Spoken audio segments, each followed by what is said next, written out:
You are watching Business Day Television.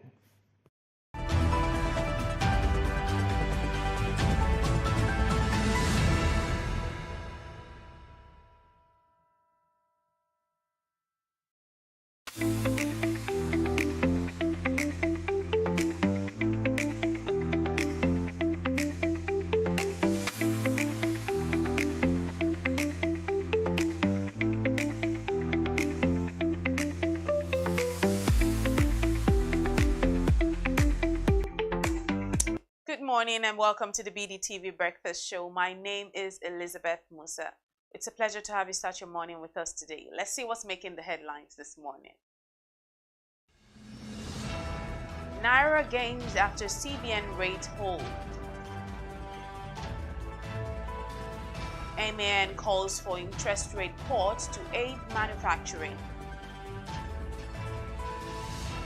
UBA First Bank emerged Nigeria's top brand amid volatility. Gaza health system stretched beyond breaking point, WHO warns. Real Madrid set sight on Nico Williams in ambitious summer move. We begin the news in Nigeria, where the naira has appreciated by 0.5% against the United States dollar after the decision by the Central Bank of Nigeria to retain the monetary policy rate at 27.5%. Data from the Nigerian foreign exchange market on Tuesday showed that the local currency closed at 1,590.4 naira per dollar, reflecting a gain of 8.2 naira compared to the previous day's rate of 1,598.6 naira. Despite the gain in the official window, the naira traded steadily at the parallel market, with street traders quoting the dollar at 1,620 naira. Traders remark that there hasn't been much movement on the street rate, but there is growing optimism with what the central bank is doing. Moving on, manufacturers in Nigeria have called for an interest rate cut to aid local manufacturing amid central bank's decision to retain key rates. The Manufacturers Association of Nigeria revealed this in a statement, noting that the country's high interest rate environment has continued to crush investment in capital-intensive projects in the manufacturing sector. MAN revealed that the Apex Bank's decision to retain interest rate at 27.5% since November 2024, despite global wave of interest rate reductions aimed at revitalizing economic productivity and combating stagflation, is worrisome. Still on, the United Bank for Africa and First Bank have emerged as the strongest brands in Nigeria, defying volatile economic conditions to deliver value and build customer loyalty. According to reports, UBA rose from 9th position in 2024 to become the strongest Nigerian brand in 2025 with a brand strength index score of 92.4 per 100 and a corresponding AAA plus rating. UBA's rise to top brand and strength in 2025 effectively displaces GT Co, which has now fallen to 3rd place as the lender's BSI score slowed to 89.5 per 100.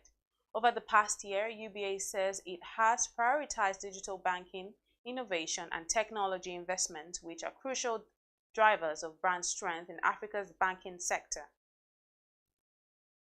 To end the local news, Babagana Zulum, the governor of Borno State, has raised the alarm over internal sabotage hampering Nigeria's fight against Boko Haram, alleging that some members of the Nigerian military and political class are serving as informants and collaborators to the insurgents. The governor revealed the explosive revelation during a live interview on television yesterday, May 21st, warning that the Borno State government will take decisive action to strengthen intelligence networks and deal severely with saboteurs. Decrying what he described as contractocracy, the governor urged political leaders to move beyond politicization and face the crisis head-on. And on the foreign scene, the head of the World Health Organization has warned that intensified Israeli ground operations and new evacuation orders are stretching Gaza's health system beyond breaking point.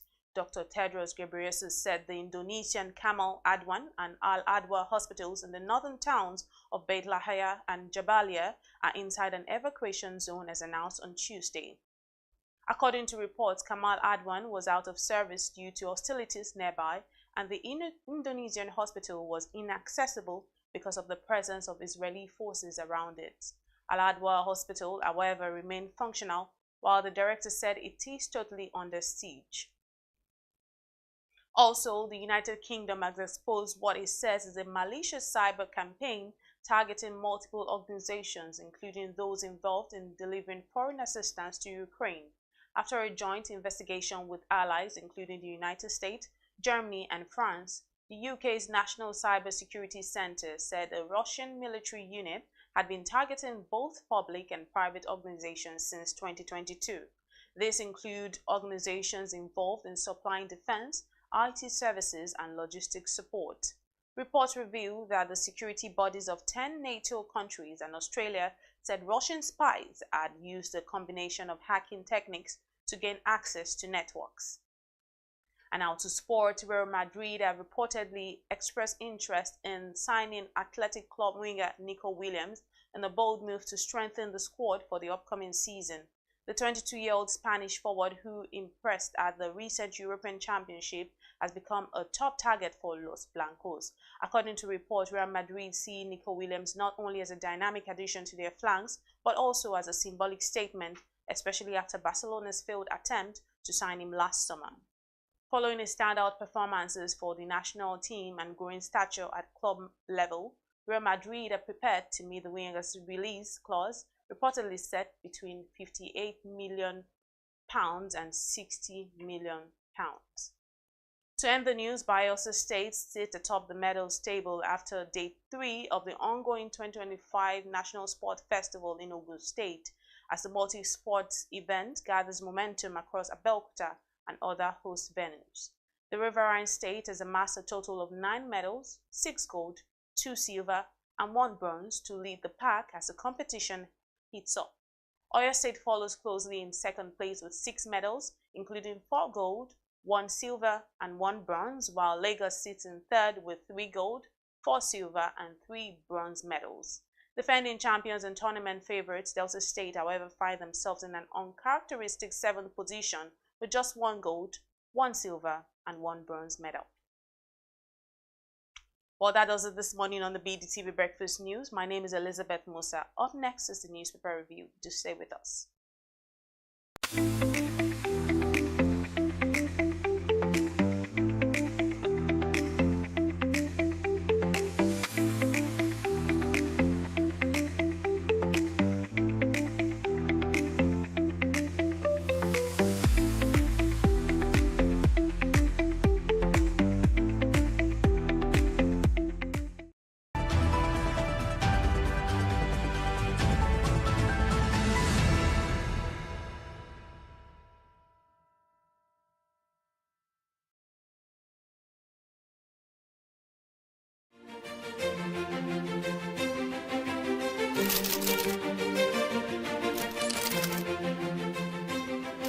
I am, of course, a great admirer of the impeccable credibility, professionalism, and business savviness of businessmen. If you really mean business in Nigeria, start your day with businessmen.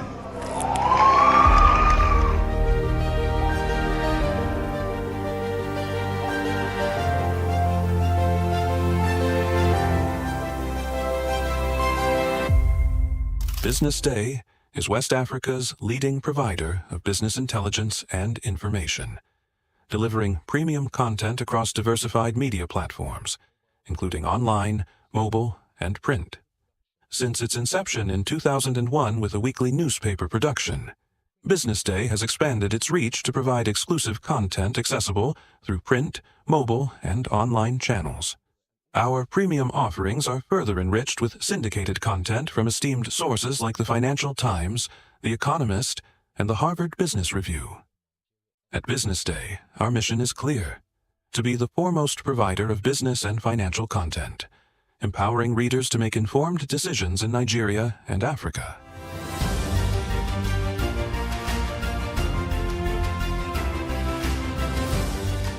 Since our establishment, we have been committed to delivering insightful, relevant, and accurate information about Nigeria's business and finance environment, while contextualizing the impact of global events.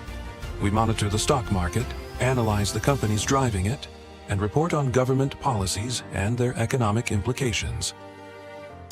For being consistent in organizing these CEO forums for almost the last 14 years, I think this is worth commendation, and I think something that will encourage them to continue.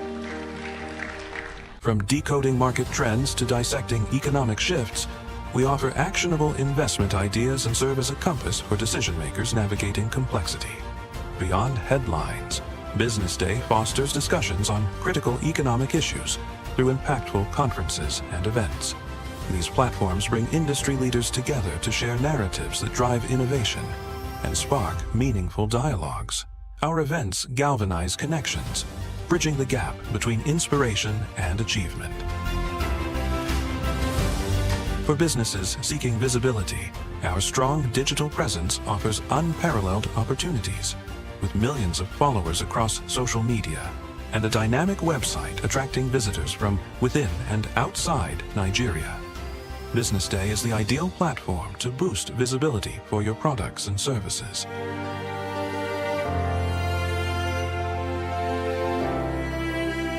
If you're looking for in-depth analysis and expert opinions on Nigeria and Africa's business landscape, Business Day is your guide.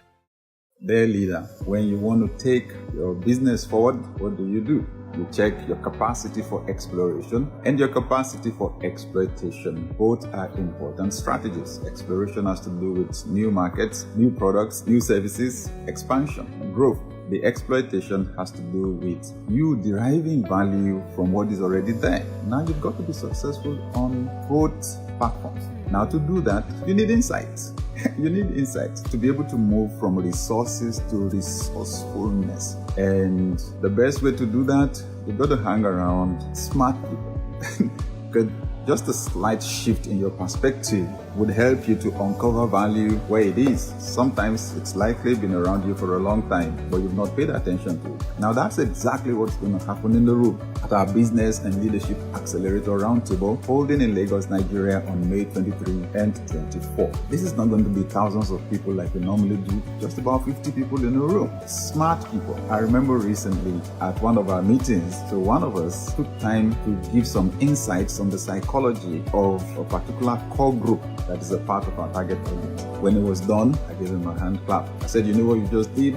You just delivered a master class there. I like to hang around smart people. Remember, insight is the key to uncovering value. Now, with that small number of people, I'm also bringing in two of my friends who are highly experienced in business. We're going to be answering questions. We're going to be resolving issues for people. Amazing. Not to talk of the networking value. The first day, the 23rd, we're having dinner together and networking, getting to know one another. And on the 24th, almost the whole day, we'll be discussing together. We'll be resolving issues. Wow, this is the kind of a thing you don't want to miss. So we call it the Business and Leadership Accelerator Roundtable. The key word is accelerator. Why? It's for those of us that want to go 10x, 100x, 1000x. So, by the way, I have a few slots available for one-on-one with some people. I can do it for 50 people, just a few people, but a small number of people. So honestly, you need to just grab your seat right away. It's going to be revolutionary, and this is the only way to deal with the disruptions going on in our world right now. It's the only way. It's not the time to shrink, it's the time to expand. And James Clear says that if you're going 10x or 100x or 1000x, you don't increase complexity, you don't increase quantity, you actually go for simplicity. That simplicity comes through insight. So this is our investment of time and money in gaining insight, in gaining wisdom. Wow, this is going to be life-changing. Anyway, the seats are few. Grab yours fast, and I look forward to seeing you on May 23.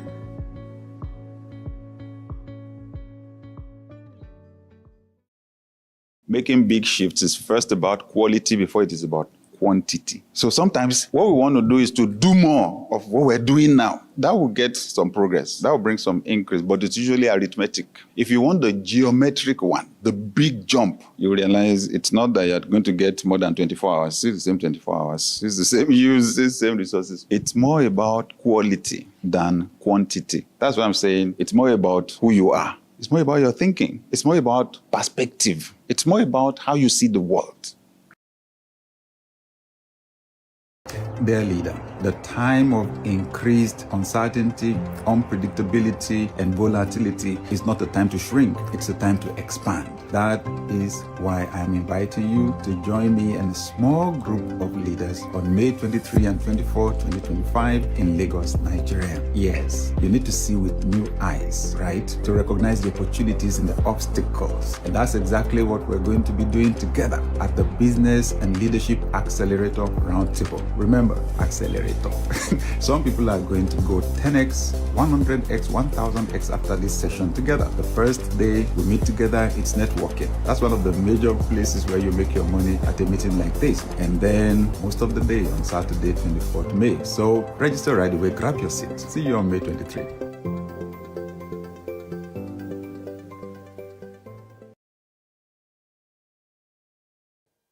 It is with great pride that we have convened this assembly of senior officials, decision makers, and experts within the financial market sector. This gathering also includes a number of prominent figures and delegates from leading global and regional financial institutions. Your participation greatly enhances the significance of this conference and reaffirms our shared commitment to advancement of financial market structure and the strengthening of their function as an engine for sustainable economic development in the region. Ladies and gentlemen, this year's forum will be held under the highly significant theme, Shaping the Future, Financial Markets Infrastructure as a Catalyst for Transformation Economies. This theme reflects our deepest awareness of the rapid transformation taking place in the global economy and the role played by the financial market infrastructures in enabling economies and adopt innovative and achieve inclusive growth. I'm speaking on the subject, which was, I think, picked by Jalo, Africa and the Middle East repositioning in a rapidly evolving global economy. Historically, the Red Sea, the Indian Ocean have served as vital trade routes linking the Middle East and Africa and enhancing both cultural exchange and economic interdependence. Indeed, actually, if I recall as a young student, primary and secondary student, my notion and understanding of trade was not trade between Nigeria or Africa and the West, but actually trade between Nigeria and Africa and the Middle East. And the trade routes and the romance and the vibrancy and our understanding of how money was created, how wealth was built, was actually along the lines and the corridors of Africa and the Middle East. And so the case for cooperation is very compelling. We share the same challenges: security, food security, energy transition, infrastructure development. But however, together, I think we will be much more effective in addressing these challenges than on our own. And so by leveraging our complementary strengths and collaborating on the fact that we share challenges and therefore we have mutual interests, we can not only balance uni and bipolar influences, but also advocate for probably a more multipolar, more even, more balanced world. By pooling our resources and pooling our diplomatic efforts, I heard the Egyptian ambassador here, our regions can exert much more influence globally on decision making. And so 32 countries comprising 44 members and associates have united under the AMIDA banner, driven by a singular mission to enhance the safety, to enhance the efficiency, to enhance the performance of our capital markets. Well done. I want to demystify the subject of market infrastructure, the subject of what a CSD is for others. Who are others? The media, policymakers, market intermediaries, and so on. because yours is a very technical function. And yes, it has fundamental important impact. But if you ask most people, why is a CSD important? Most people who actually have the power to do the things that will make a CSD relevant and important, either in our markets or they don't know. So today, your mission has never been more critical. Geopolitical realignments are reshaping global trade routes. Digital disruption is transforming the rules of settlement and custody, and capital is increasingly mobile and is seeking out the most robust and innovative platforms where it can work. So in this context, countries and businesses across Africa and the Middle East face both unprecedented challenges and extraordinary opportunity. As a matter of fact, we finally made it, and we are here today in Lagos, and we met almost on the first day to our main objectives. We've seen lots of collaborations among the members, but let's not forget that we are Lagos in Nigeria. There are lots of potential interest. We've seen and learned from NGX, which is a stock exchange, national stock exchange, and also we learned from CSCS about the latest technologies, about the latest development have been made. So most of the members already entered into agreements, collaboration, exchange of knowledge, and today we think we will go back again to our countries and learn from this event, which is very important, and also the latest developments and achievements have been done in Nigeria, particularly on policymakers, regulations, marketplace, and as well as the clearinghouse, which is CSCS. Last but not least, we've also seen how the broker also interact in the market yesterday, and today we have also met few market participants. So yes, we'll go back and we learn a lot from what's happening in this area, particularly in Nigeria. So let's not forget that the more than 40 members among Africa and Middle East with a market, a huge number of market cap. So we've discussed internally on the cross-border transaction we have done among more than 10 members. We came up with a platform that is accessible by any members who enter to this. So today, let's say an investor in Nigeria who has a market setup with one of the local brokers, if they are interested in trading in any market across the African Middle East Association, they don't have to have a local access. So they can use the local broker to access any market, trade, settle, and that's it. So this was the main objective, and this was one of the dreams that we have ever thought of. And today it's up and running, and we are growing as we started with 2 markets. Today we are 10, so we are announcing as we go. I think one of the biggest challenges is around user education. Investing places a lot of responsibility on the part of investor to know what they are doing. Whether you have financial advisors or not, you still at an individual level need to understand what you're doing. So I think there's a lot of work that we can do around education. I also think there's a lot we can do around providing more investment opportunities to people that need them.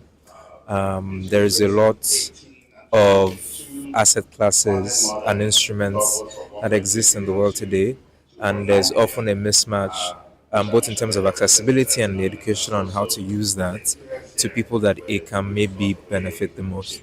Some of the work that we're doing in Bamboo is trying to bridge that gap. We invest a lot in education, providing tools, resources on demand, in person, trying to show people and teach them the fundamentals of investing responsibly, the fundamentals of making smart financial decisions for yourself, and also by providing our app that's essentially free and easy to use, trying to create as many asset classes as possible for people across markets.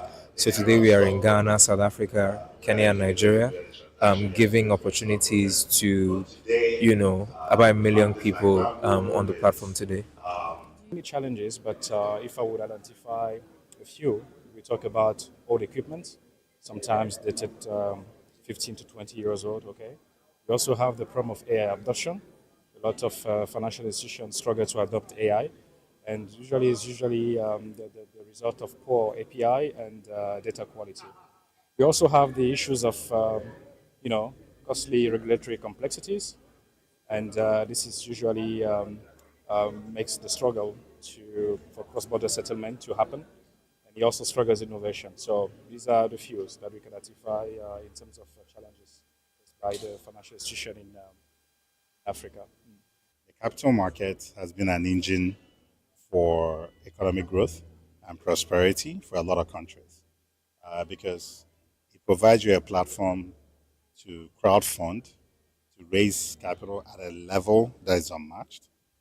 Because if you think about it, if you're trying to raise 1 billion naira and you're having to go to individuals to fundraise, that's a lot more tedious work than if you go to a platform and be able to raise money from people who have not even met you before, but they are putting money based on what. And the government is doing a lot in that regard. Mr. President, one of the Mr. President's key initiative interventions in this that is crucial to this space is the laying of 96,000 of broadband infrastructure across the country.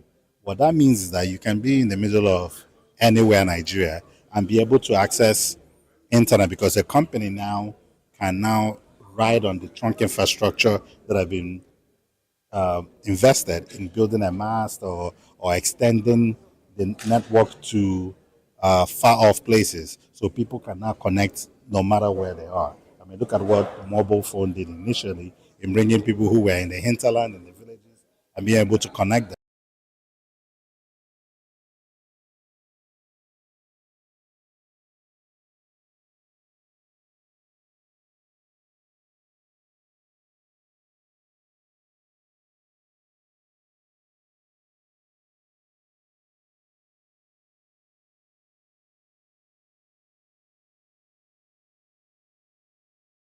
Their leader, when you want to take your business forward, what do? You check your capacity for exploration and your capacity for exploitation. Both are important strategies. Exploration has to do with new markets, new products, new services, expansion, and growth. The exploitation has to do with you deriving value from what is already there. Now you've got to be successful on both platforms. Now to do that, you need insights. You need insights to be able to move from resources to resourcefulness. And the best way to do that, you've got to hang around smart people. Because just a slight shift in your perspective would help you to uncover value where it is. Sometimes it's likely been around you for a long time, but you've not paid attention to it. Now that's exactly what's going to happen in the room at our Business and Leadership Accelerator Roundtable holding in Lagos, Nigeria on May 23 and 24. This is not going to be thousands of people like we normally do, just about 50 people in a room. Smart people. I remember recently at one of our meetings, so one of us took time to give some insights on the psychology of a particular core group that is a part of our target audience. When it was done, I gave him a hand clap. I said, you know what you just did? You just delivered a master class there. I like to hang around smart people. Remember, insight is the key to uncovering value. Now, with that small number of people, I'm also bringing in two of my friends who are highly experienced in business. We're going to be answering questions. We're going to be resolving issues for people. Amazing. Not to talk of the networking value. The first day, the 23rd, we're having dinner together and networking, getting to know one another. And on the 24th, almost the whole day, we'll be discussing together. We'll be resolving issues. Wow, this is the kind of a thing you don't want to miss. So we call it the Business and Leadership Accelerator Roundtable. The key word is accelerator. Why? It's for those of us that want to go 10x, 100x, 1000x. So, by the way, I have a few slots available for one-on-one with some people. I can do it for 50 people, just a few people, but a small number of people. So honestly, you need to just grab your seat right away. It's going to be revolutionary. And this is the only way to deal with the disruptions going on in our world right now. It's the only way. It's not the time to shrink. It's the time to expand. And James Clear says that if you're going 10x or 100x or 1000x, you don't increase complexity. You don't increase quantity. You actually go for simplicity. That simplicity comes through insight. So this is our investment of time and money in gaining insight, in gaining wisdom. Wow, this is going to be life-changing. Anyway, the seats are few. Grab yours fast. And I look forward to seeing you on May 23.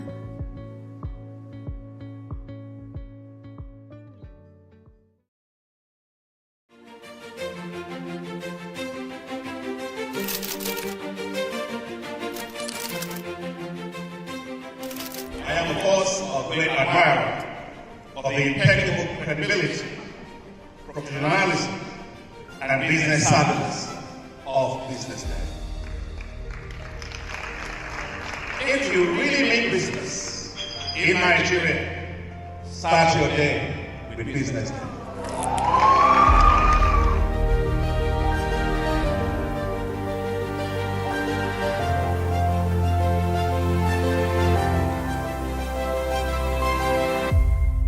Business Day is West Africa's leading provider of business intelligence and information, delivering premium content across diversified media platforms, including online, mobile, and print. Since its inception in 2001 with a weekly newspaper production, Business Day has expanded its reach to provide exclusive content accessible through print, mobile, and online channels.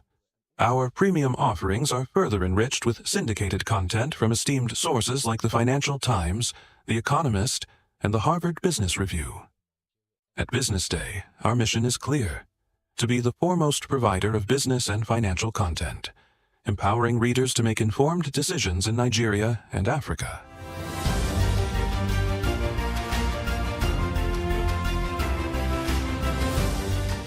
Since our establishment, we have been committed to delivering insightful, relevant, and accurate information about Nigeria's business and finance environment, while contextualizing the impact of global events. We monitor the stock market, analyze the companies driving it, and report on government policies and their economic implications. For being consistent in organizing these CEO forums for almost the last 14 years, I think this was a commendation, and I think something that will encourage them to continue. From decoding market trends to dissecting economic shifts, we offer actionable investment ideas and serve as a compass for decision makers navigating complexity. Beyond headlines, Business Day fosters discussions on critical economic issues through impactful conferences and events. These platforms bring industry leaders together to share narratives that drive innovation and spark meaningful dialogues. Our events galvanize connections, bridging the gap between inspiration and achievement. For businesses seeking visibility, our strong digital presence offers unparalleled opportunities, with millions of followers across social media and a dynamic website attracting visitors from within and outside Nigeria. Business Day is the ideal platform to boost visibility for your products and services.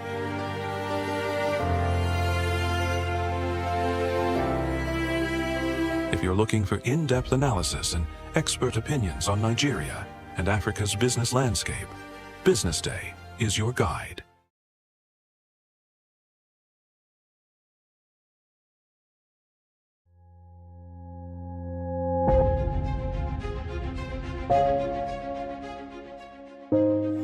Good morning and welcome to the Bdtv Breakfast Show. I am Bethel Obajabi. My name is Elizabeth Musa. And this is the social listening segment on the Bdtv Breakfast Show. We're talking about the Fly Nigeria Act. Can you give us a background into what this is about?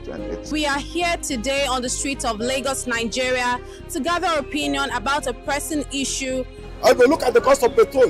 We get very for Nigeria with the suffer. The income is not really increasing, but the prices of items are increased. Nothing like savings again. No. You only pray for that money to reach you that month.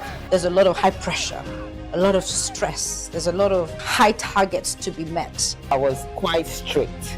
In my mind, I said, looking for my hand, my picking go spoil.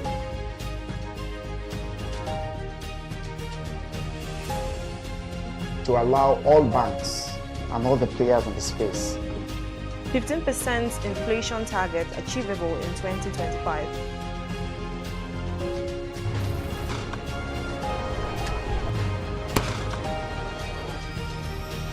The command and vision philosophy of both the Chief of Defense Staff, the Chief of Army Staff, and indeed all the service chiefs.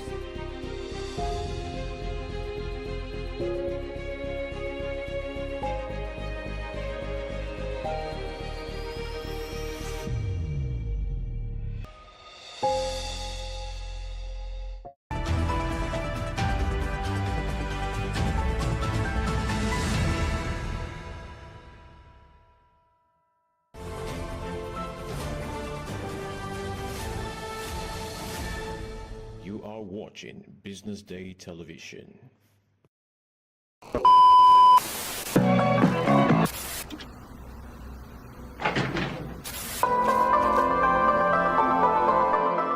This is the Business Day Television broadcast.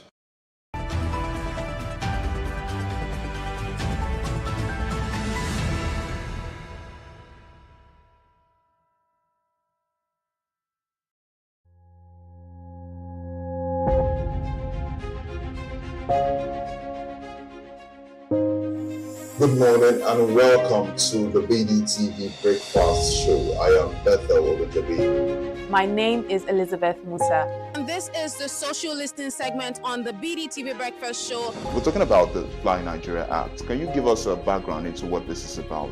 We are here today on the streets of Lagos, Nigeria, to gather opinion about a pressing issue. I go look at the cost of petrol. We get very Nigeria with the suffer. The income is not really increasing, but the prices of items are increased. Nothing like service again, no. You only pray for that money to reach you that month. There's a lot of high pressure, a lot of stress. There's a lot of high targets to be met. I was quite strict. In my mind, I said, looking for my hand, my picking go spoil.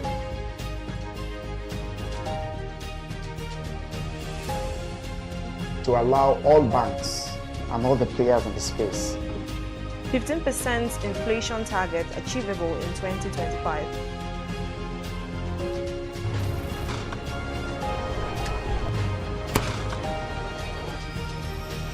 The command and vision philosophy of both the Chief of Defense Staff, the Chief of Army Staff, and indeed all the service chiefs.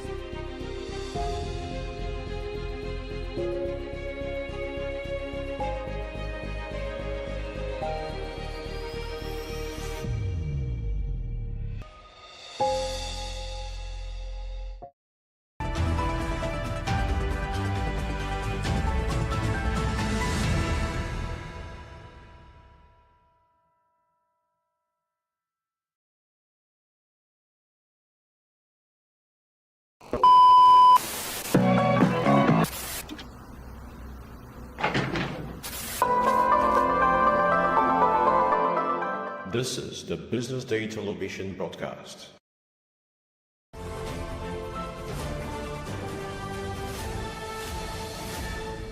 You are watching Business Day Television.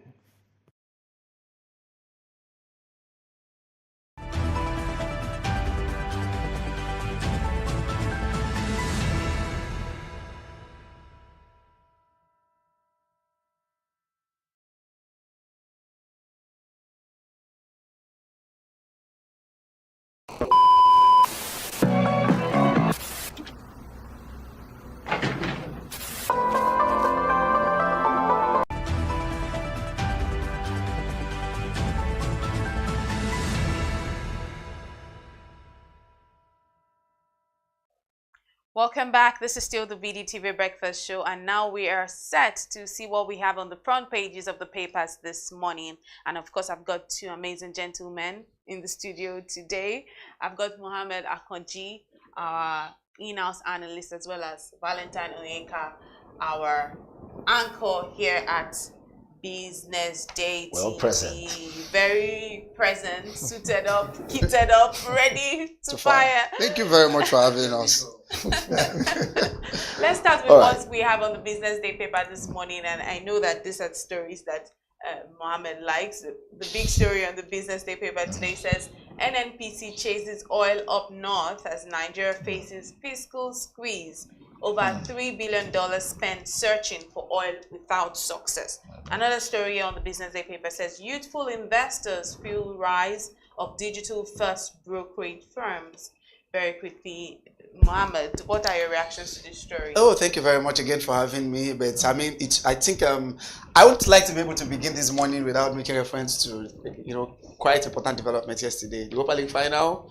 Maybe this season, just a little bit of that. I've actually been the season of the underdogs, right from teams that have never won, players that have never won any trophy in his playing career. So Tottenham yesterday doing another wonderful thing. I'm sure the media space and the media ecosystem has been agog with Tottenham's about 27 years or close to 32 years that they've never been able to lift any trophy, and they did that yesterday.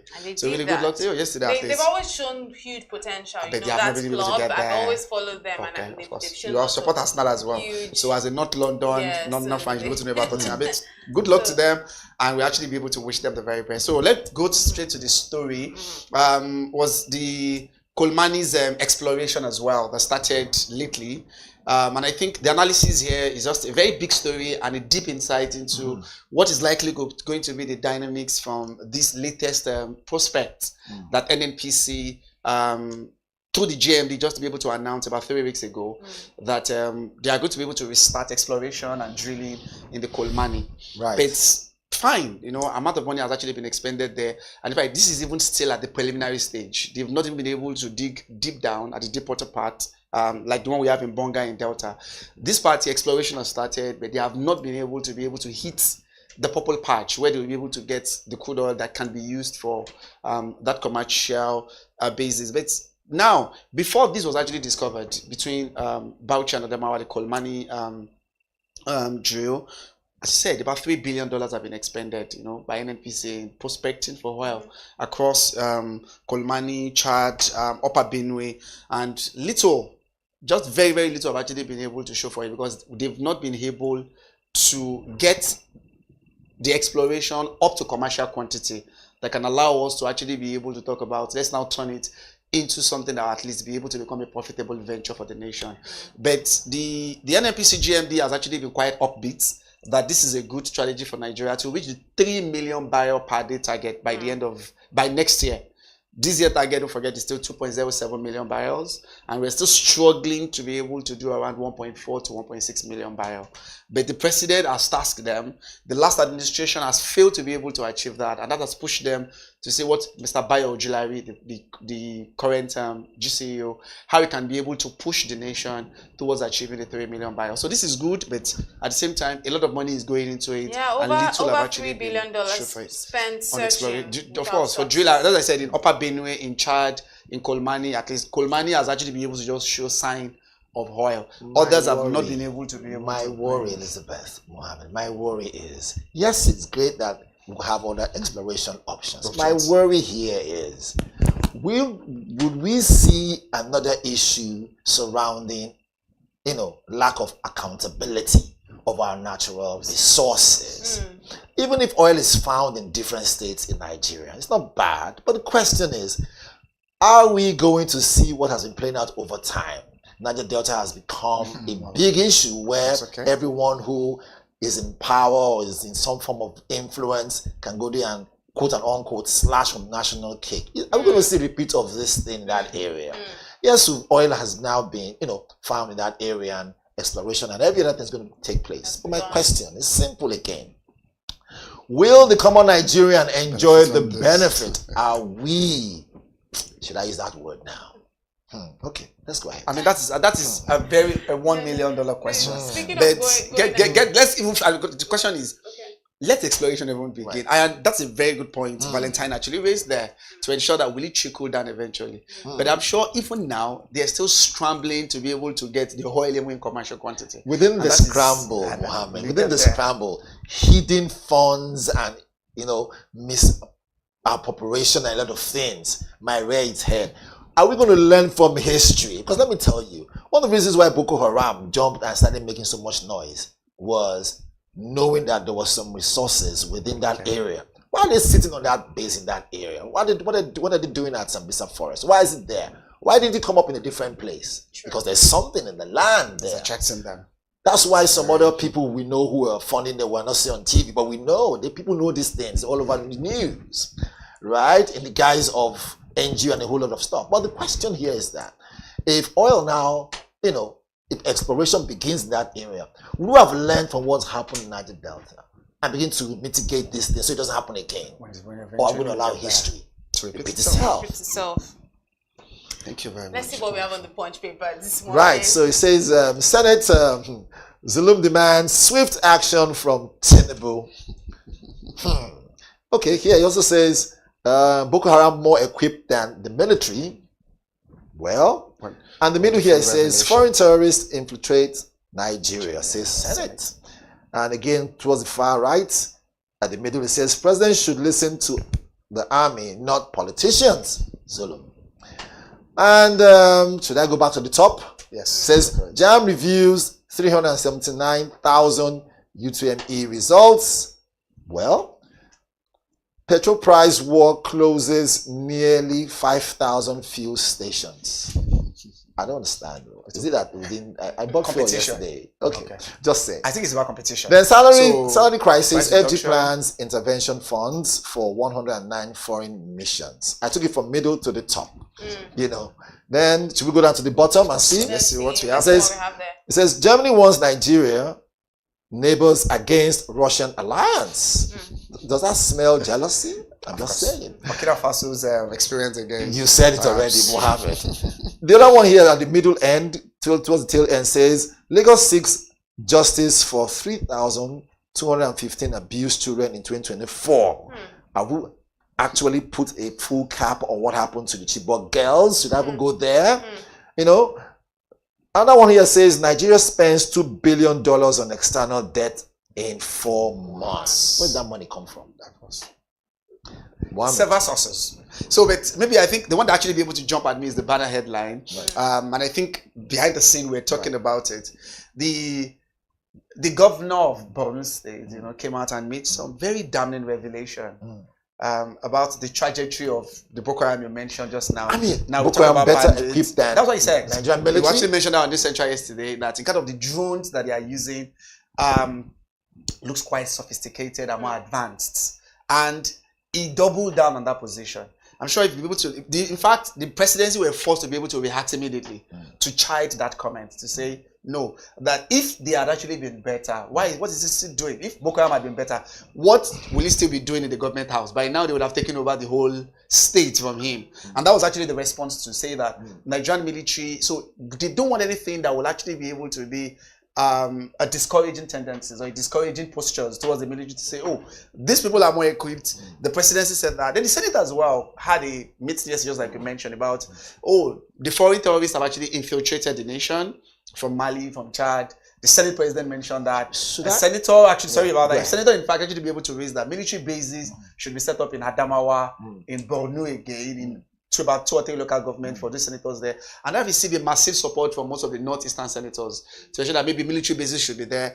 The Senate had back and forth over that no one has, the Senate cannot be able to declare or cannot order the setting up of a military base. But don't we have, where do we have military They are more bases? in the northwest than in the northeast. Okay. But it's the northeast senators that were actually demanding for more military bases in those spaces. Those military bases, are they able to function? Are they really functional? They have it, they're attacking them anyway. Yes. Because you are seeing attacks every now and then, incessant attacks back to back from Boko Haram, from ISWAP, from bandits. And then Zamfara governor also came out to say, oh, maybe they may not actually be in the same position as them because their own is not more of Boko Haram, their own is more of case of a bandit. And they would say that the weapons that they're actually wielding in Zamfara State is more of AK-47 and the like. Before you put, you underline that, let's be honest. Okay. How are we even sure that this statement is not, some propaganda or something? Because let's be honest, I don't see how, it's not possible. For me, again, even though we shouldn't be opinionated, we should be more objective in nature, but let's look at it very closely. There's no way they can be more equipped than Nigerian army. That's the question. Do you know what Nigerian army is? Maybe you don't understand. So the respect. Maybe I should make a case for them. Let's be honest. Of course, Nigerian army is one of the strongest armies in Africa. You remember ECOWAS when they moved out to ECOMOG, I beg your pardon. What are we talking about? See, so what has happened? I think, yes. That's the question. Thank you very much. Because it's a serious statement here, which doesn't have proper statistics to cover. And if anyone sees this, we think, oh, is our Nigerian army a joke? On the contrary, they are not a joke.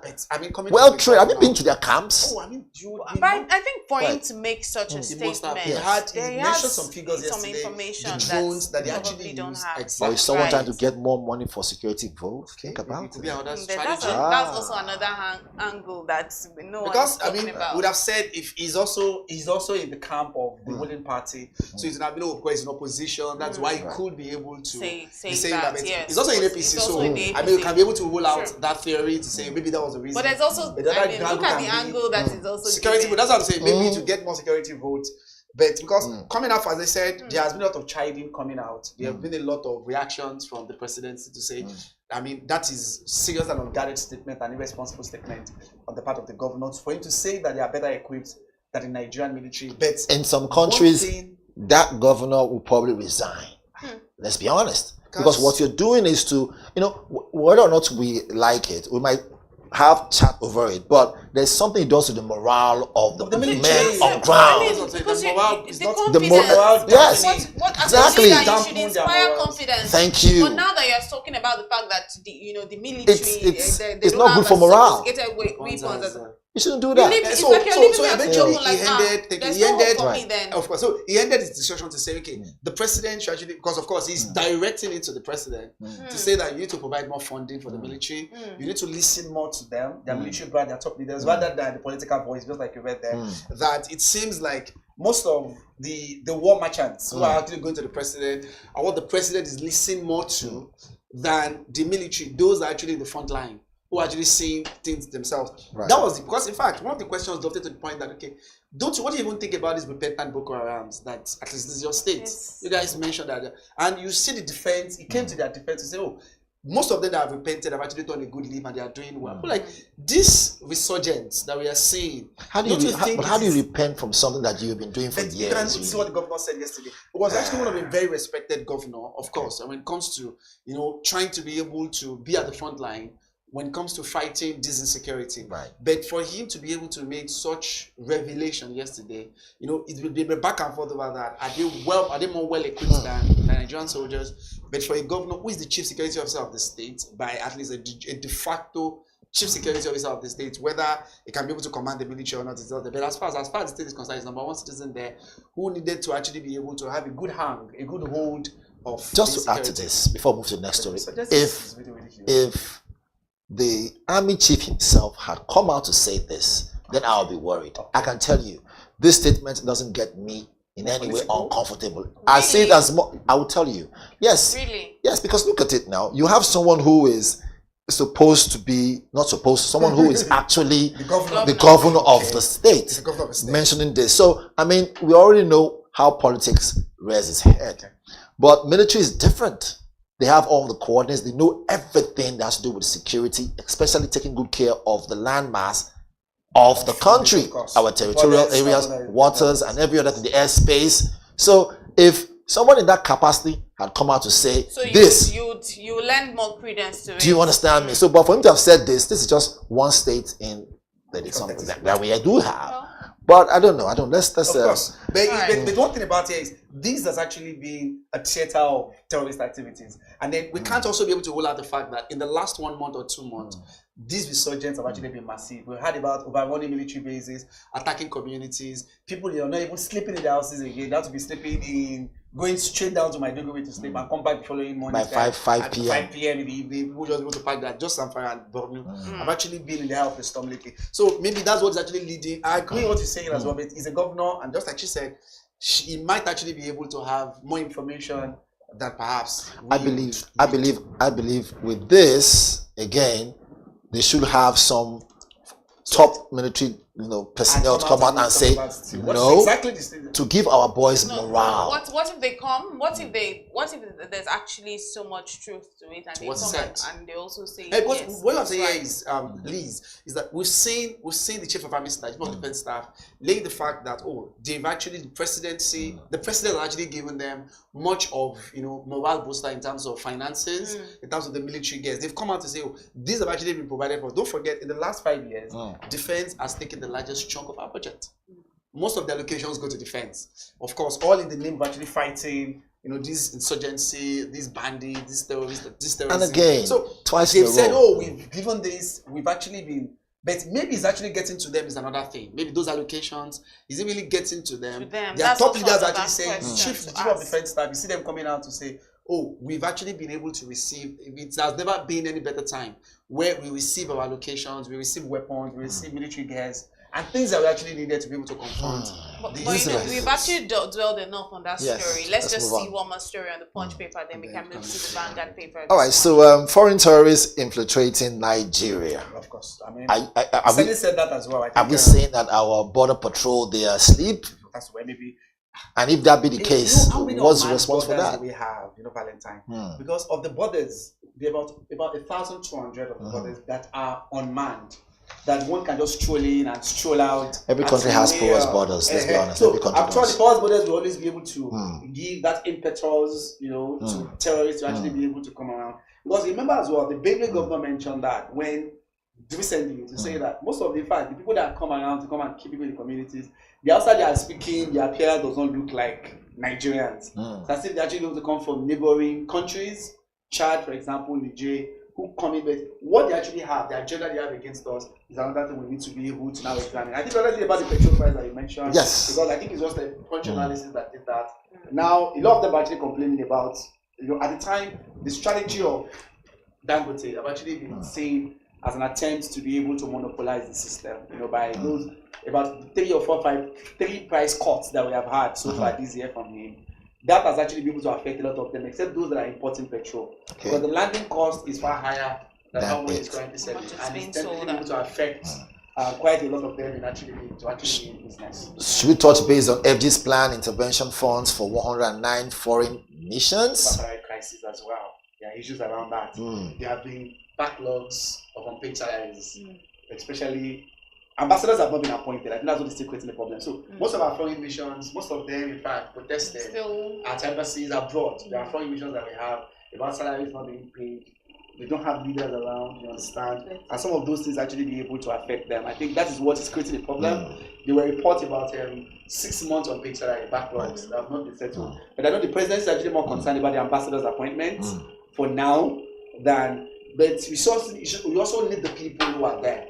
So because of the lack of leadership to be able to paddle the affairs of the missions that we have in those countries, the federal government is actually planning something maybe through the Minister of External Affairs, Minister of Foreign Affairs, to see maybe they're able to wade in and clear back some of these unpaid salaries. So we hope for the best and expect the worst. Yes. All right. JAM reviews 379,000 UTME receipt results. Okay. So we are expecting it yesterday. I confirm for some people that we've seen, but we've not had anything so far from them. Right. In terms of yesterday was what JAM promised us. I think they did promise us. The way he smiled is here. You almost would think that it wasn't him that was crying that day on TV, right? Very, what can I call that? Another way is very nuanced, a subtle carrot approach yesterday. To say, in fact, they will also be able to announce receipt exams for those who were absent in the last one. Right. So to say, whether for whatever reason I couldn't be able to write the exam the first time, they will send mails to them and they will send messages to them for them to be able to have a receipt. But of course, he's trying to be able to, what can I call that? Repackage the face of JAM. What they have seen in the last 2 weeks, we all know. I wanted to say the deed is done, but maybe there's still opportunities for us to just give them a little bit of saving grace. You think there can be some form of image laundry? Let's go to the next story, please. No, there's actually a story there that I think is important for us to talk about. Lagos seeking justice for exactly. This is very, very important. And if you remember when we teased this, I said, does that mean I will put a cap over the initial story, as in the old, not old story now, but it's like the conclusion of the Chibok thing. That how many years has it been? Yes, because if we're focusing on this, do you understand? Maybe Lagos report, which is it is obviously Lagos, just for Lagos, so that's for Lagos State. 3,000. And that's why a lot of factors. I read the report. That's a high number. 3,215. We're not even talking about other years. From domestic violence, gender-based violence issues, things around trafficking and other things that were in fact some of them were actually able to serve it from parents to get back to them. The economic situation sometimes, especially the aspect of domestic violence, fathers who perhaps lost their job. There's one of them actually able to report there who kept unleashing his anger on his child because he lost his job and kept beating him. Actually, it's a shit. It's really kept sad. beating, that kind of a thing. And then you see a lot of mental health issues, economic challenges, pushing people to the precipice and pushing them to the brink. But it is really, really unfortunate, and that's quite a number. So this is just for 2024, really. This was even higher than 2023 because 2023 was about 2,000. Yeah, it's worrisome when you see that it's getting higher because you're thinking if that happens, if it increased by about 1,000, from 2023 to 2024. So what are we going to say in 2025? But this statistics, is it correct? How do you come up with this number? So or is this just another? They have their research. Anyways, speaking of understated, maybe this is just like a because when we fine, we have the Lagos State, the ministry that's actually in charge of that, But the question is, have they actually been able to cover the necessary? I mean, in terms of is this number the true reflection, or it can even be underreported? Some of them actually finding justice. When we say seeks justice, what how are they going to? What's the justice? I think that's my question. Like, okay, yeah, the deed is done already. So when they're seeking justice, what do you intend to achieve? There are laws in Lagos over child abuse, and there are rules about how. So what do they want to be done to those children? The jail terms. I'm not so sure of the exact. There are jail terms for those that actually found wanting. There are those actually found wanting. Jail terms for. So the question now is: first, they're charging them to court because this abused children, the perpetrators of those things, is actually their story. Will be charged to court, and some of them, in fact, for some of them, they've gone to court already, and they've actually been able to get justice. While others are actually still in the motion, in terms of actually be able to get the necessary judgment from the court. Speaking of justice, how will it? There's another story. Yes.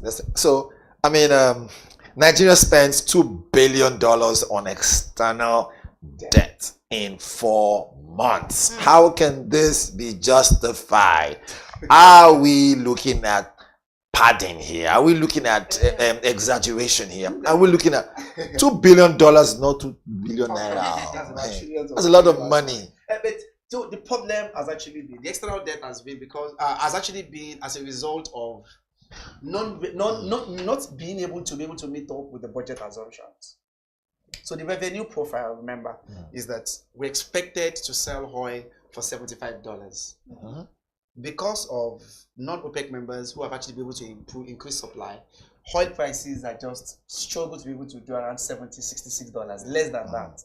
So first of all, we are very impinged. We have been affected that enough revenue we cannot be able to get it from the major revenue earner. So that has actually been able to attribute the government to be able to look at the next source is borrowing.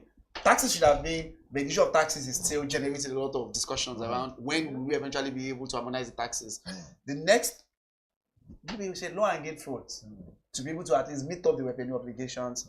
We definitely have to be able to. If this food costs $2 billion, I want to stretch my hand towards it. Let's talk about that other story. Germany actually. Most definitely. So Germany wants Nigeria, neighbors against Russian alliance. So when we talk about our neighbors, they needed to be specific. West Africa, of course. I mean, the question will be because let's be honest. Ghana, no neighbors here. We have seen what Russia has done. Those who are Mali, in Niger, in Guinea, and we've seen that they've been the one providing the support for the military leaders, the military juntas, to truncate democracy. So what are they warning Nigeria against? Of course, so that not only Nigerians. I mean, one Nigeria and other neighbors. So that exactly? if you allow Russians the same way other countries like Burkina Faso have allowed them. What might likely be the end result is that the military will take over, and then it gives them another opportunity to actually be able to tap into the resources. Because one of the reports Germany reported there, or Germany mentioned there, was some of the bases and economic influence that Russia is actually having. But is this from a place of true concern? I was coming there. That's the question. I want to tell you guys. Like, maybe it's for their own benefit. Mohammed, Elizabeth, see, they say when you cannot get something, right? It's only in human nature to try to block it. You don't want other people to get it. Let's be honest. Let us, let's call a spade a spade. Let us throw that simple thing they call a hook way back 1945. You've forgotten? Yes, most definitely. That it was a big thing for Russia to want to overrun, for Germany to want to overrun Russia, which they didn't succeed like that. Germany used the weather against them, and they fought very hard. Now, this is even the most painful aspect for Germany, even though, yes, Adolf Hitler was the one who championed it. But now, every year, Russia puts together a ceremony to remind the world how they defeated Germany. You think Germany, they're happy about it? I'm just saying. Okay. I'm just saying. Yes. So having said so, and the German mission here. Yeah, don't you think to say let us throw something for Africans to worry about? Let's make the hurdle twice as high. and see if possible maybe Africans begin to lean towards Germany. Because let's be realistic, right? Germany took a while to recover from that. Of course. And it was morally demoralizing when they had to come and generally concede and say, look, oh, we agree, we've lost the war. And so look at it very clearly here. Yes. So, but what I'm saying here is, so there is a Although leg, there's there is a superpower, leg I that agree. relying on us, of course. So, Superpower, bipolar world influence is there. But at the same time, they've seen the Russian influence in some of the Francophone countries. We've seen it. And we've seen because there are mixed reports as to how far has it been. We've seen French influence. Right. Now they've been able to chase French away. And then, of course, Russia play a very pivotal role in installing some of these military rulers. In fact, for the one in Burkina Faso, in Mali, sorry, we have to see a military take over from another military. And they are supplying weapons, shipping equipment and ammunition into African countries. Yeah, of course. The question is it from a place of concern, or is it from a place of their own economic benefit? But there's mutual agreement. You can tell the tone in which this conversation regarding arms for natural resources is not from an angle of trying to bust African countries, from an angle of mutual agreement and businessman-like flow. Unlike other countries that want to lord over you, and I'll call the name France. The kind of unbelievable agreement they had with African countries to take almost 75% of the natural resources.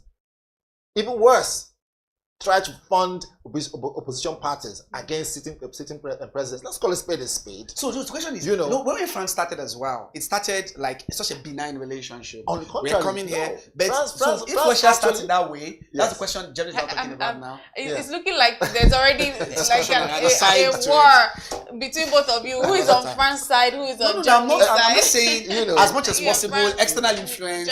You need to just be careful with them. I want to make a case for Russia. Russia. Let's be honest. Even though we're not supposed to take sides as journalists, but let's take a case for Russia and say, okay, Russia, are we seeing neo-colonialism? If that be the case, right? I'm sure we'll see the signs, but we don't see the signs here. Okay. So I don't think their own interests will not be neo-colonialism. I don't think that would definitely be our intention.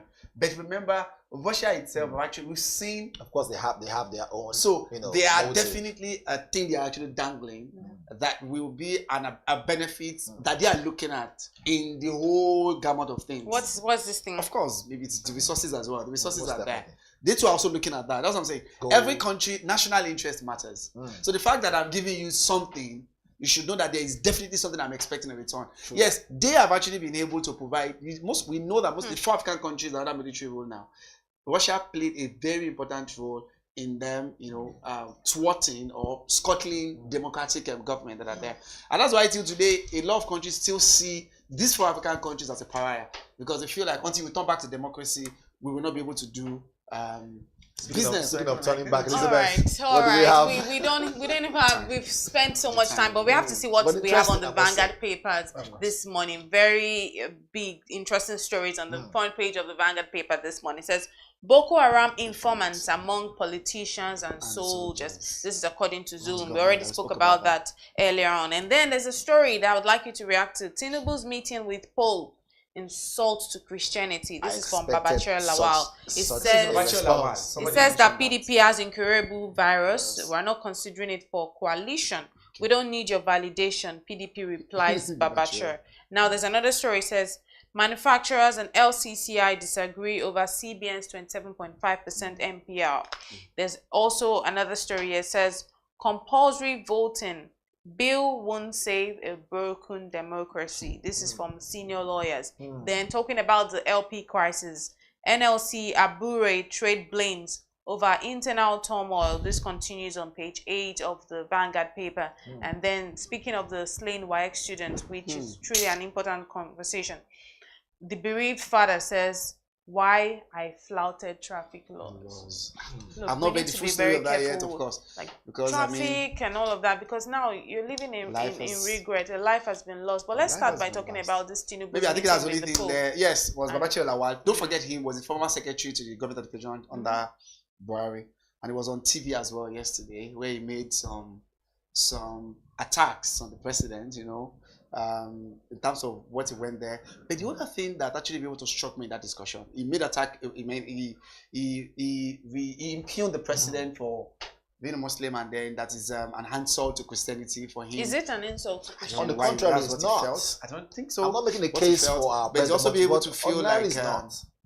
I don't think what leaders was invited, and he made some other important thing. But the only other question there was, it was tilting more to, then was talking about you cannot be able to visit the world leader when your country is in a mess. I mean, that's another thing he mentioned about, oh, the country is in a mess. Why would you be able to leave your problem and actually be going to Rome and Vatican City and then that? But the other thing he mentioned that was actually very important is the coalition they're trying to form. That's where I was coming from. And that's the coalition they want to form against the APC. I'm talking about them as an opposition. Oh, right. I didn't see that coming. Okay, that was what. Yeah, he's actually more particular about that because he too has actually been a very strong voice for the North, even though the presidency has tried to downplay that he's not an important. He's just a rabble rouser in their own words. That, but you've seen him coming out and saying not to be able to have a united front against Tinubu in 2027, but now he released that statement yesterday, but we're still trying to be able to follow through it. That ADC will likely be their new bride, African Democratic Congress, and that is where they are going to coalesce into. My question is simple. I understand that and this is just Tinubu's trip to see the Pope and back. What economic value does it bring back? Is it bringing to Nigeria? Because a lot of money was spent to transport our, CNC all the way there and back. So what economic value, what discussion, apart from maybe something surrounding religious peace or whatever it is, because I mean that the Pope is an icon for a religious icon, isn't it? So, definitely. So, but apart from that, I want to find out, is there another economic value that is bringing to Nigeria? I wouldn't say economic value. I would just say it's just good for diplomacy. When you're talking about diplomatic relations and all of those things. Got to do that. Yes, but they didn't invite ambassadors. I don't know. They invited the president, and the president was invited. I think certain things like this is just good for the diplomatic relations, that give you an optics, and all that. I'll talk about the economy. Does that not question the fact of a Muslim ticket? That is where he's going. That's where he's talking about. If it was Muslim and Christian, kind of joint presidency, the Christian lead would have gone back. That was what he was talking about. That the Muslim ticket now was the challenge. Finally, it has come to the table Christian. Now. And because if there's been a Christian vice president, would have gone there. But as I said, I'm not against any religious body. I'm just saying sometimes Muslim Christian ticket. Of course, I'm a Muslim as well, and then perhaps that was where he was coming from. But just like she said, the president was actually invited, and he was also invited for the burial of Pope Francis. He didn't go for that. Okay. Or other world leaders were there. Had to. And then, so that's where the economic angle now comes, because Bayo Leader was even talking about some of the deals, because the president left there on Saturday and before he got back on Tuesday, he was alluding to some business deals that the president caught on his way back to Nigeria. Which I'd not be able to mention that. He hasn't disclosed them. That yet. Okay. But that it was quite strategic and it has some economic significance, apart from the usual diplomacy that I think which is more important for us to hear, because that is the part where the question will be like, even though we're Bdtv, so what's the business answer? I think we'll just have to look out to see if there are any positive offshoots economically from this meeting. But there's also an important story here. Yes. The bills won't save a broken democracy. This is talking about the compulsory voting. Senior lawyers are saying, you know what? This compulsory voting bill, it will not save a broken democracy. That is, fix the democracy before we start talking about compulsory voting. So to me too, I think I don't know whether I really want that, because in the mind of House of Reps, where the bill originated from, the intention is, how can we be able to kill this political apathy, where people decided not to just go and vote for, because. And then if you look at them, when they had the debate last week Thursday, there were concerns about in Brazil, in Belgium, where countries where it is mandatory for you to vote. And that if you fail to vote, there are consequences. There are legal ramifications. I just want to say that's one angle. Okay. But the other angle as well there is where she's actually coming from. Right. The basics have to be gotten right. Because what people will just be able to say is, does my vote count? And what makes them to say that is that, okay, a politician who comes around promised us is going to do this and couldn't do it. When those dividends are not trickling down, when people are not seeing the benefit of what they vote for, it becomes quite incomprehensible for you to tell them, I think the points you've mentioned is afternoon and evening food. Let's talk about morning food first. Okay. And that morning food I mean to say, which is more important. Yes, we know your vote. Will your vote count? Yes or no? That's afternoon food, right? Okay. Then if my vote counts with the politicians, delivered on their promises. That's evening food. Let's talk about morning food. So what's morning food? That's simple as ABC. If someone who is voting for the first time and is so enthusiastic, he wants to go and vote, 18 years old, and the law is and the bill is passed and say you must vote. If I allow my nephew or someone who I know within that age range goes out to vote, will he come back alive? That is the morning food. What is security, situation? I mean, how can you guarantee that? That will guarantee that this person will go there and not come out with a broken head. So I think what we need to work on, all the money we're spending, sending our political people abroad and everything, use that money, invest in security surrounding areas that will have to make sure that voting process is safe. Once you can prompt people that look, can come out and vote and you go home safe, healthy and hearty and talk about your process and let it be a thing of great experience. Once you can achieve that, once you can let people know that look, we guarantee that your safety will be top notch. In fact, let's even add incentive because Nigerians are very incentive driven. Let's add incentive that once you come out, you get the soft drink, everything provided by the government, or not by a party. I don't know. This government you are voting for. That's the problem. I think the money food for me. But I want to say that will be I'm not vote buying.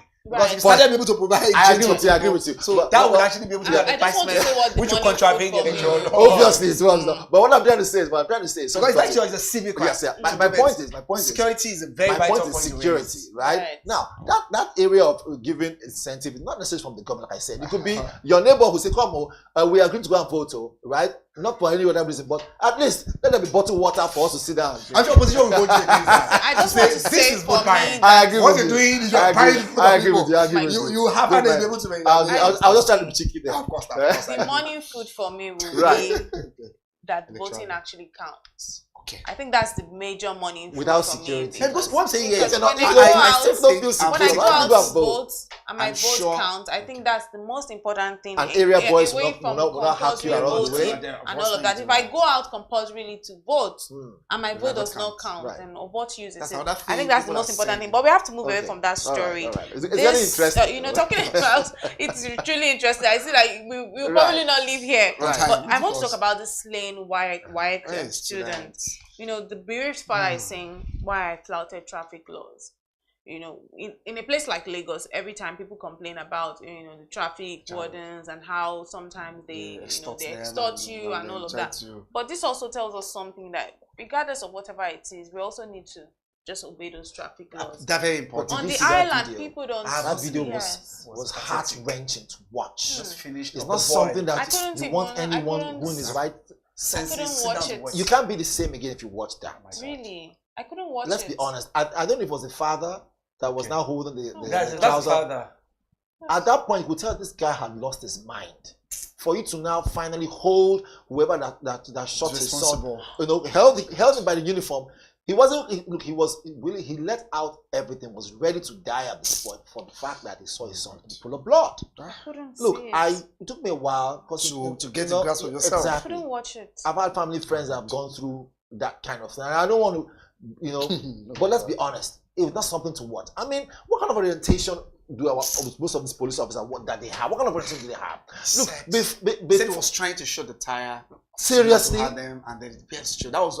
Let's be honest. That was defense. Let's be honest. The weapon, the arm that they carry, right, is not the type that you shoot and you survive. It is an assault weapon. Assault rifle. Have you done research on what the AK-47 can do?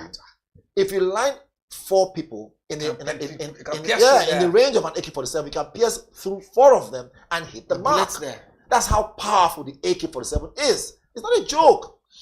So are we calling this policeman to account? Yes, he has been arrested. IGB said that he's been arrested. Recklessness and beyond every reason. And then for him to come out, but just as his defense was just, he flaunted the traffic rule. Even at that, even at that, let's be honest. Even if he breaks traffic rules and goes one way, way for you to be able to check there are 2 things. One, snare the tires by throwing spikes. right? Than shooting through the tires. I mean, what he did was he jumped 5 different protocols. Before you just pick the last one. I mean, come on. I think this is also an important thing. We talk about I think what they have the traffic laws right now. They have these cameras. Yes, that will capture it. That will grasp you. That will grab you. That also says let him go. to me. I don't know what they're doing. That's something. It's not your state. Perhaps. It's okay. It was. No, it's not your state. Okay, it's not in Lagos. It needs to be across board. So that's why I don't know whether it's working. But that's the question I was actually asking. Because we know there are CCTV cameras that also tells us something. Exactly, that can be able to capture anyone. Yeah, he said he was with a Yahoo boy. He was actually was taking that Yahoo boy somewhere. But in fact, do you know what he himself? He was despondent when it happened. You see the police officer as well. Before he was at first he didn't even understand what happened. Because he was told that the boy has actually died. The white student has actually died in the car. This is what they say in Nigeria will happen to you. I'm almost in tears right now because. Do you remember the story of the lady? Remember the story of the girl who came with her mom from the US? I think for some pageant or something. So I think they had a flat tire, right, on 3rd Mainland Bridge.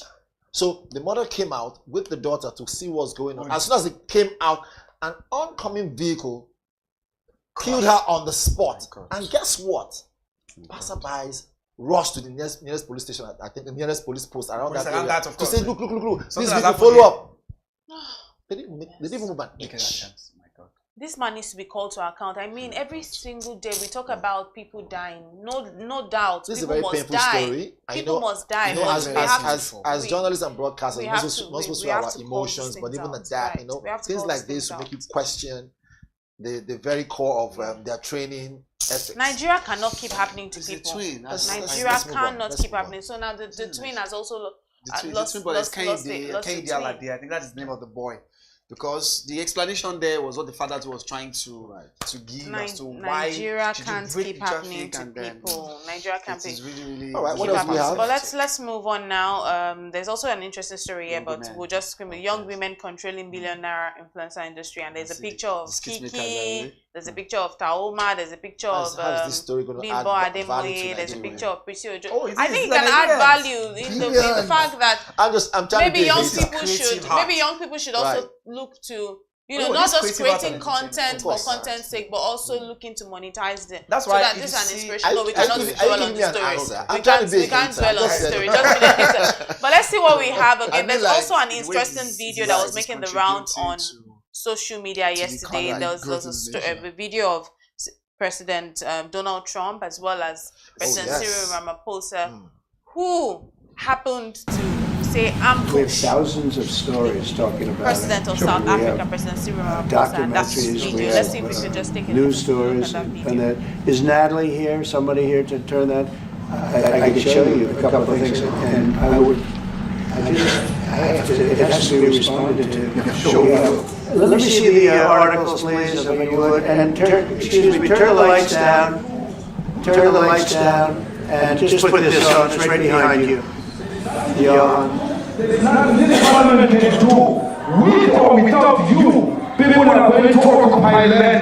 We require no permission from you, from the president, from no one. We don't care. We can do whatever we want to do. Who are you to tell us what we can occupy land or not? We are going to occupy land. South Africa occupy land. That's who we are. Must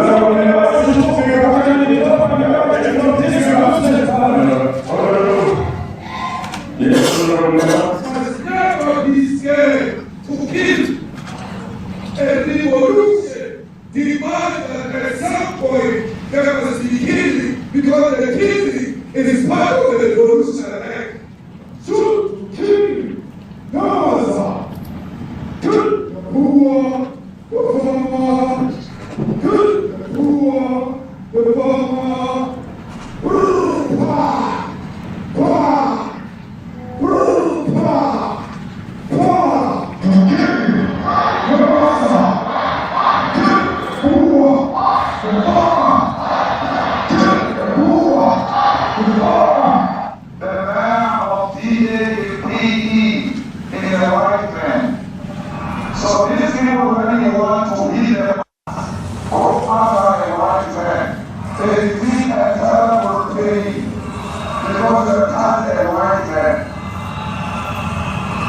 because my salary and solution will not be taxed.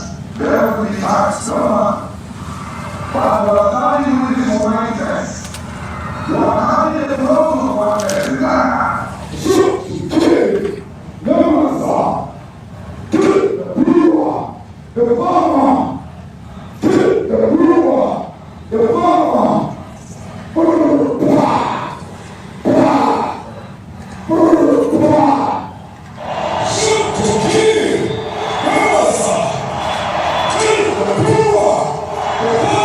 President of America, President Donald Trump, invited President Cyril Ramaphosa, and is there playing a video of the leader of the EFF, Julius Malema, and conversations around putting the lights down, conversations around yeah, they are here to stay. Like, this is where they talking around white supremacy, black supremacy at this point, because there's also that right now. Yeah, I have to create that. So, and you can see clearly that President Ramaphosa is very uneasy, but I do like the way he handled himself. I think his composure was intact. You know, there are times when you're caught in a situation where you were not expecting, and you just completely get out of character. But I like the way he was completely, it was put together. My thought, I don't know. I might throw the dart straight at the bull's eye. I will say it is. I know we're already short of time. Look, as much as our opinions should not count, but rather our objectivity should be on the table, I think Ramaphosa, can I pronounce his name correctly? Yes. Should have been prepared for this. History never lies. If he hadn't learned from what happened to Zelensky when he was invited to the Oval Office, I mean, I'd be shocked. Not even a fifth grader could have made a mistake like that. It was either he was prepared for Donald Trump's trap or gimmicks. Well, gimmicks, or better still, not even honor the invitation. Look for some excuse. Because let's be honest. Okay. Let's be honest. You're talking about the commander-in-chief who is invited and is representing the whole of a big country like South Africa, is sitting there, and you're putting him on the spot, making him feel as if he's not welcome. Let's be honest. Let's call a spade a spade. Yes, the issue of shoot to kill, shoot the boer was shown on TV there by Honorable Malema, who's the head of EFF. We understand their manifesto, we understand who they are and what they do. That is clear. They made their intentions clear. But what now concerns that issue with the fact that you invited the man for other economic talks, which means that it was a ploy. And so if that be the case, if Ramaphosa hadn't seen it clearly before coming, now question what the whole intention was. Was there money promised in a different way? Let's be honest. Because as far as I'm concerned, just to end my point, as far as I'm concerned, right? There's an undertone to this whole thing. Because I see Donald Trump over there, I see him on TV there. At some point on the video, though we don't have that part, he was talking about the appetite that happened in the past, and just a passing talk. Okay. That affected South Africans psychologically, mentally, cut across the whole African so far. Date, actually. To this date. It was not something just gloss over. Not at all. And so the fight still continues. So to use this will simply mean let us come to an equity level to now say if this can happen, this so-called shoot to kill or the whatever you call it attack on white farmers. So the one you guys have been crying about since, water it down. Now there's something else on ground now that we can hold on to. Hold on to. That's I think again, I shouldn't think. I should say, but this is exactly what it is. President Cyril should have known, or South Africa should have known that they were up to something. And I think he did. That's exactly what I'm actually. Why did he go for it? Okay, so Gus, why? I think he did that. There were 3 white people on that entourage of his. In fact, 2 of them golfers were very close friends of Trump. His agriculture minister was also in that company of the president. So because the question is the 59 South Africans, the 59 Africans that were recently given political asylum in the US speaks a lot of volume as to what was actually happening. There were those farmers that Trump gave asylum to. What about thousands of Africans that are sent back to Africa on that's what we're talking about. Basis. That's why the question around I think this position sometimes. This is the same person that's actually saying that we are going to be able to stop refugee status, and he gave 59, and others still in line. Of course, we know we cannot be able to well out the hands of Elon Musk in that regard. But the question he was talking about is who obviously was a pilot. Of course, maybe he has a whole lot of, because he's very much in the hands of the president. And he was actually be able to get his buy-in to give the political refugee status to those 59. And they were claiming about, white farmers. He brought out, in fact, a raft of documents to say these people are killed, these. But that's why I said, I think he was very much prepared for that. Because if you listen to, and that's why maybe we shall be able to show that, the response of the agri minister, who is a white, to be able to mention about killing these white farmers, that it is not true. In fact, the statistic read is that more black farmers, more black people are dying compared to. So why did he? Of them. So that's why he said that. Yeah, why did he come prepared with his own presentation, saying, look, since Donald Trump, you've instructed them, Mr. President, you've instructed that's them. The ambush part. Exactly. Well, I don't think he never knew the video will come out to say, let's watch this video. But he knew that there were discussions about video also. There is what your government is trying to do to be able to muzzle the white. I'm sure he was very much prepared for that. But, turned out the light, just like you said. No, you just might not. I imagine myself as President Cyril, right? You might never know the extent of which. I might know that this is how this person operates. Should I ask a question? I wouldn't say no. I'm just. You said something about you've seen how what Zelensky was treated. How Zelensky was treated. But here's the kind of person I am. We didn't see videos. There was no video like let's watch a video. No, there wasn't. There was no video there. Which makes this one just a personal attack. But I think the thing with me, if you're someone like me, I think I'm a kind of person that I don't assume that because I don't assume that because this happened, it will happen to me. Exactly. I just go on a clean slate. Good faith that this is what we want to do. I think right now with what Valentine is saying, so sometimes you need to have that cynical approach towards life. Because I would be like, there's a clean slate. Let's go there with the king to. Because you were saying that, you shouldn't have gone. Right. I could have gone. Should I ask the question? No, it's okay. Right now. Would you still think those who are pushing the narrative of revolutionary, right, with what's happening in Burkina Faso, do you think that they will not be smiling and say, wow, Ibrahim Traoré truly is a man to follow? I'm sure they will be. Okay, no, because I feel like at the end of the day, you see that there was still photo optics yesterday, right? Despite this what transpired between them, the two of them exchanged hands. So because at this moment, right, South Africa, you see what BRICS is doing. Most of them are trying to be able to move towards China. US is trying to mend the relationship. Economically, there have been a lot of strain between US and Brazil. Most of all these emerging nations, South Africa inclusive. And one of the agenda, the top of the agenda yesterday, before the Hunger Games in the world politics started yesterday, was how to be able to suit the relationship between US and South Africa. Which had already broken down because the ambassador was kicked out of South Africa, out of the United States. So because of what he said anyway. Let's be honest. As an ambassador, if I am told to pack my things and leave your country, it's a simple, clear indication that diplomacy has broken down. So I expected them to say, okay, you're inviting us. But you solve it, right? Once you mend the fences, it has happened. So to mend it. Okay. And before the ambush happened, to mend it, because it came back. You start with the ambassadors. Invited. Oh, yes. That's so what you do. He came, and that's why he brought his entourage to the White House Oval Office yesterday to ensure, okay, let's see. Because the issue between Trump, US support for Israel at the time has actually not gone down well with Israel and with South Africa. Because South Africa was the first nation to take Israel to International Criminal Court over war crimes. Because when South Africa had an issue, Palestine stood with them. They stood with them, and so that has been there, and that has actually been straining the relationship. But before the optics that we saw yesterday of let's see this video before.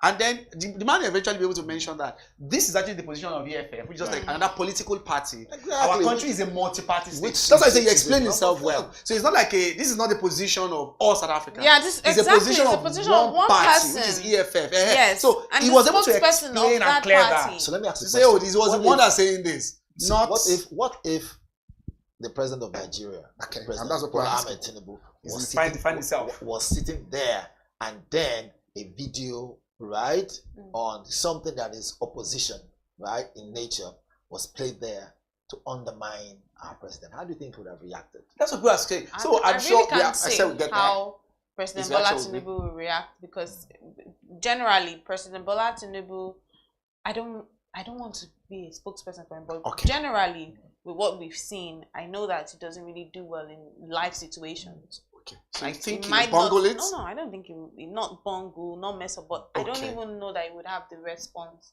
to give at that point in time. to give at that Or point. do you think there would ever be an invitation? Let's start with that.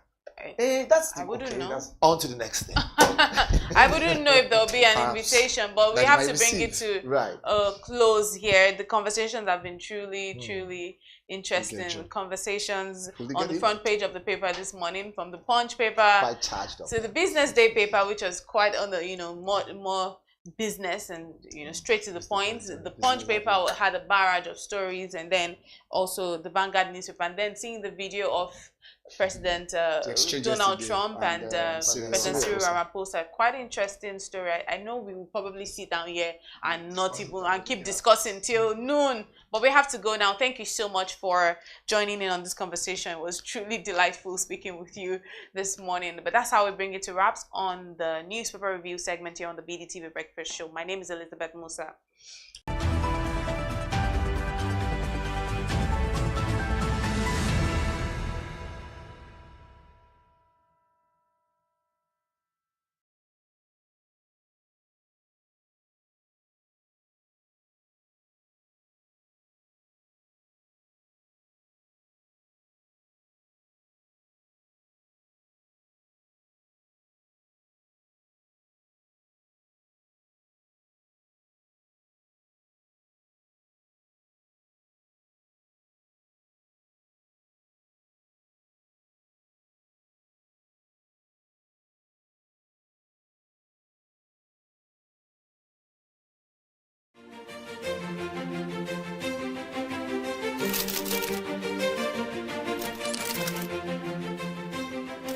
I am, of course, a great admirer of the impeccable credibility, professionalism, and business savviness of Business Day.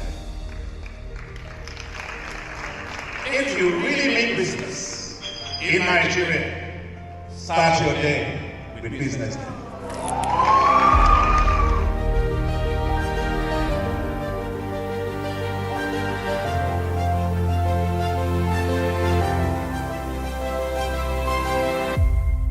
Business Day is West Africa's leading provider of business intelligence and information, delivering premium content across diversified media platforms, including online, mobile, and print. Since its inception in 2001 with a weekly newspaper production, Business Day has expanded its reach to provide exclusive content accessible through print, mobile, and online channels. Our premium offerings are further enriched with syndicated content from esteemed sources like the Financial Times, The Economist, and the Harvard Business Review. At Business Day, our mission is clear: to be the foremost provider of business and financial content, empowering readers to make informed decisions in Nigeria and Africa.